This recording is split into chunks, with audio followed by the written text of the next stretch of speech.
ভাই ও বোনেরা, আমরা অনেকেই জিন সম্পর্কে শুনেছি, ভয় পাই।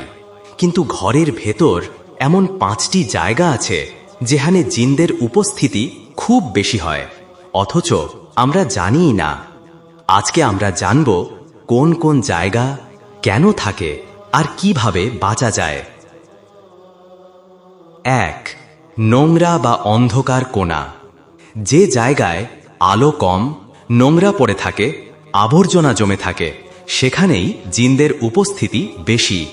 রসূল সাল্লাল্লাহু আলাইহি ওয়াসাল্লাম বলেছেন, নোংরায় শয়তানরা থাকতে পছন্দ করে। তাই ঘর পরিষ্কার রাখা শুধু অভ্যাস না, এটা ঈমানেরও অংশ। 2. বাথরুম বা টয়লেট।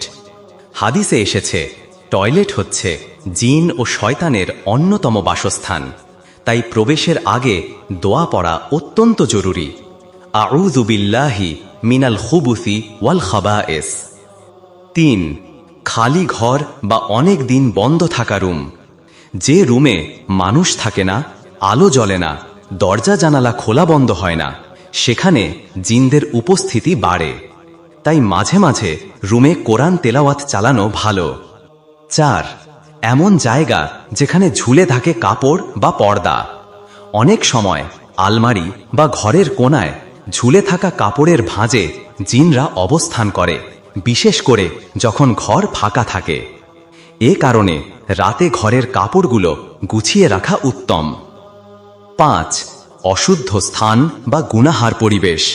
যেখানে আল্লাহর নাম কম উচ্চারিত হয়, হারাম কাজ হয়, গান বাদ্য চলে, গীবত, শিরক, অশ্লীলতা থাকে, সেখানে জিনদের আনাগোনা দ্রুত বাড়ে। কারণ জিনরা অন্ধকার, গুনাহ আর বিশৃঙ্খলা পছন্দ করে। যে হন শেষের উপদেশ, জিনদের ভয় না করে আল্লাহর আশ্রয় চাও।